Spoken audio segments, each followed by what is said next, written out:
Salut à tous. Dans l'apprentissage des langues, il y a deux grandes écoles, deux grandes façons de voir les choses qui s'affrontent. La première, c'est plutôt l'école de la passion, apprendre une langue par passion, soit parce qu'on a un intérêt très fort pour un pays, une culture, ce qui va vous amener à vous spécialiser dedans. Par exemple, vous êtes passionné d'Italie, de culture italienne, vous allez apprendre l'italien, souvent à un très bon niveau parce que vous allez mettre tous vos efforts, toute votre attention sur cette langue. Ou alors l'approche plutôt polyglotte, c'est-à-dire vous aimez les langues, les cultures étrangères de manière générale, et vous allez apprendre plusieurs langues, 5-6 langues par exemple, voire plus. Et même si vous avez peut-être une ou deux langues qui sont plus fortes, vous allez plutôt chercher une approche horizontale, c'est-à-dire plusieurs langues, quitte à ne pas les développer jusqu'à un très très bon niveau. Et à l'inverse de ça, il y a l'école de l'apprentissage par intérêt. Apprendre une langue qui soit utile pour vous, qui soit utile pour vos projets, qui vous rapporte de l'argent, ou qui correspondent à une situation dans laquelle vous êtes maintenant et dans laquelle apprendre cette langue, maîtriser cette langue a un intérêt réel pour vous. Donc la partie financière, évidemment, la composante financière de tout ça n'est jamais très loin. Apprendre une langue pour gagner plus d'argent parce que bien sûr c'est l'aspect qui fait tourner notre monde. Et on peut être amené pour ça, quand on a l'école de l'intérêt, à apprendre une langue qui ne nous passionne pas forcément, mais qui correspond à une opportunité, à une possibilité. C'est-à-dire voir les langues dans cette vision, non pas comme une passion, mais comme un investissement, comme un portefeuille d'actions ou des choses comme ça. Vous allez rajouter des langues pour investir dans vos compétences et tout l'aspect passion passe vraiment au second plan. C'est-à-dire, vous êtes traducteur, vous traduisez dans une langue et vous vous dites qu'il y a une langue proche qui vous permettra d'avoir d'autres débouchés, de traduire d'autres choses, et bien vous apprenez cette langue. Et à contrario, vous allez peut-être avoir envie d'apprendre certaines langues, mais comme elles sont perçues comme moins utiles pour vous, comme ayant une sorte de retour sur investissement moindre, vous allez peut-être les délaisser. Et ça, c'est vraiment deux grandes visions opposées que je vois sans arrêt et qui vont s'opposer. Les gens qui disent maintenant il faut apprendre une langue par passion, parce que si on n'a pas la passion pour ce qu'on apprend, on laisse tomber. Et l'autre qui dit non mais il y a des langues qui sont pas très utiles, osons apprendre des langues très utiles qui vont vous permettre de bien vous positionner sur le marché du travail. Alors, face à ça, que faire? Faut-il apprendre une langue par passion ou plutôt par raison? Alors pour moi, c'est une question en réalité qui est assez creuse. Il n'y a pas lieu d'opposer les deux, c'est-à-dire apprendre par passion ou par raison. Parce que le fond du problème, c'est toujours la motivation. Pourquoi la motivation est-elle si importante et si souvent délaissée? C'est parce que bien souvent, on oublie que si vous voulez apprendre une langue à un bon niveau, et surtout plusieurs langues à un bon niveau, il va vous falloir une motivation en béton armé parce que ça va vous prendre du temps. Parce que pensez bien que toutes les méthodes qui vous promettent d'apprendre couramment une langue en 3 mois, en réalité ne vous enseigneront jamais les compétences, le niveau, les nuances dans la langue dont vous avez besoin si vous apprenez par intérêt, c'est-à-dire si vous voulez apprendre pour traduire dans une langue ou pour négocier dans une langue, je peux vous assurer que c'est pas le niveau courant des méthodes magiques en 3 mois. D'où l'importance de la motivation, d'où l'importance de toujours l'entretenir. Et pour avoir une motivation au beau fixe, il faut avoir toujours un intérêt personnel.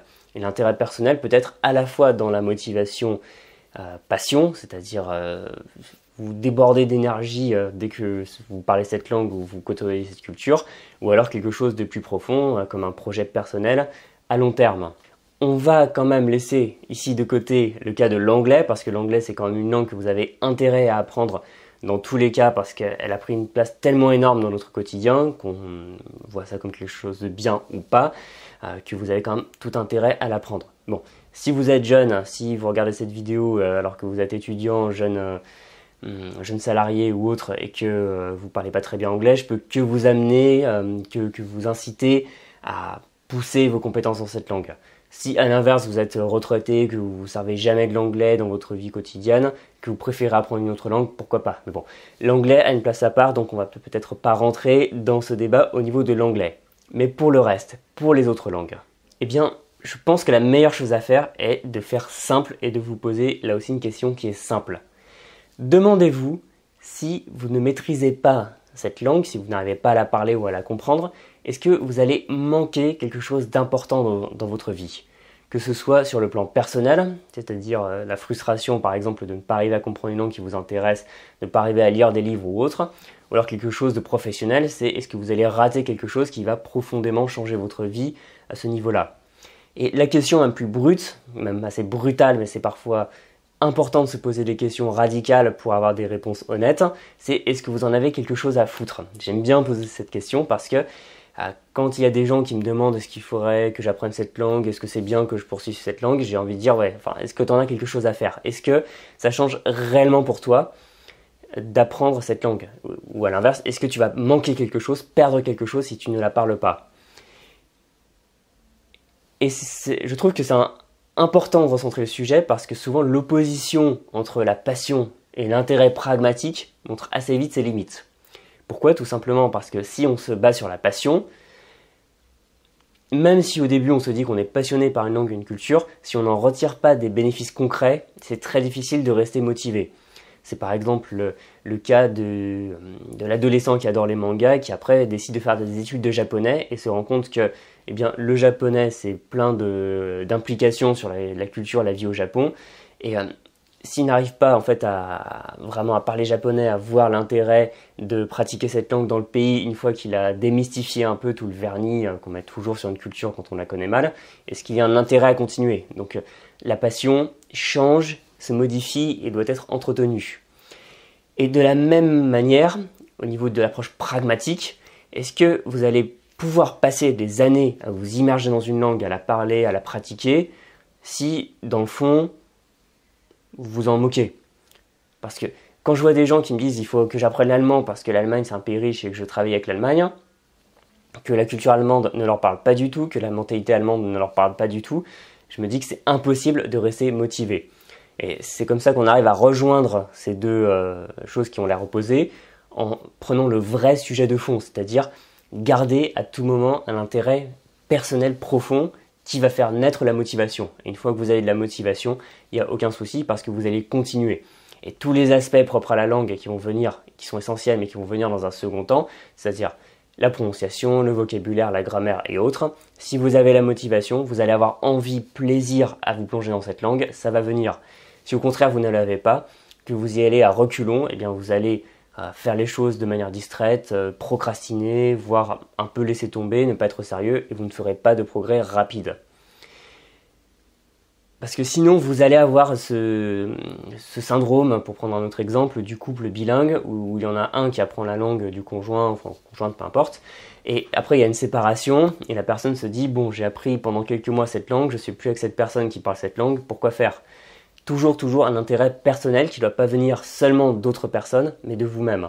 Donc même si là je ne suis pas du tout en train de vous dire qu'il ne faut pas avoir d'intérêt professionnel à apprendre des langues, il faut toujours garder un intérêt personnel, plutôt que voir ça comme de la passion, quelque chose de magique. Enfin moi j'aime pas trop parler de passion parce que c'est pas très palpable comme chose la passion, mais plutôt comme un intérêt personnel que vous allez entretenir à chaque étape de votre parcours. Et ça c'est important.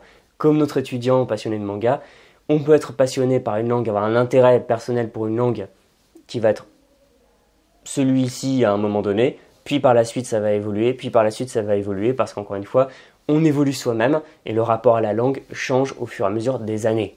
Et si vous avez du mal justement à entretenir votre motivation et à gérer toutes les langues que vous apprenez, je vous invite à regarder du côté de ma formation Expert Polyglotte. Vous avez un lien en bas dans la description et comme ça vous allez pouvoir réfléchir à tous ces aspects qui sont essentiels sur la motivation pour apprendre des langues. Voilà, en tout cas ça c'était mon avis sur l'opposition passion ou intérêt qui est à mon sens complètement stérile parce que ce n'est pas ça le moteur pour avancer. Parce que souvent quand je vois des gens qui sont les tenants de l'approche passion, ils disent non mais il faut pas apprendre les langues pour l'argent, ça sert à rien, il faut apprendre que des choses qui nous passionnent, faire que des choses qui nous passionnent, parce que sinon c'est pas bien, c'est mercantile. Et à l'inverse, il y a des gens qui disent non mais attends, les langues c'est seulement pour un intérêt personnel et professionnel, il y a des langues qui servent à rien, ça sert à rien de les apprendre. Non, dans tous les cas, ce n'est qu'une vue courte, ce n'est qu'une vue vraiment à court terme, stérile. Et dans le fond, ce qui est plus important, c'est l'intérêt personnel profond, votre pourquoi, et c'est ça qui va vous faire avancer et surtout vous faire tenir sur la durée, parce que c'est là que les choses plus intéressantes interviennent. Parce que simplement apprendre quelques phrases de tourisme, c'est très simple, tout le monde peut le faire très vite, mais vraiment développer une langue à un bon niveau, ça passe par l'intérêt personnel. En tout cas, n'hésitez pas à dire dans les commentaires où vous vous situez, si vous apprenez plutôt des langues qui vous passionnent, quitte à ce qu'elles soient parlées par 3 personnes dans le monde, ou alors est-ce que vous apprenez plutôt les langues comme un investissement pour votre carrière par exemple. C'est toujours très intéressant, les avis sont toujours très divergents sur le sujet. Et pour terminer, vous pouvez toujours vous abonner à cette chaîne pour voir les prochaines vidéos en temps et en heure. Et vous pouvez, si ma façon de voir les choses vous intéresse, cliquez sur le lien en bas dans la description pour vous inscrire à mes contacts email privés. Comme ça, vous recevrez régulièrement des nouvelles de mon site, des nouvelles vidéos, nouvelles formations, etc. Et en guise de cadeau de bienvenue, vous recevrez une mini formation gratuite de 42 minutes qui s'appelle 25 techniques pour apprendre votre vocabulaire. Je vous dis à très bientôt. Continuez à apprendre les langues avec passion, avec un intérêt. Salut!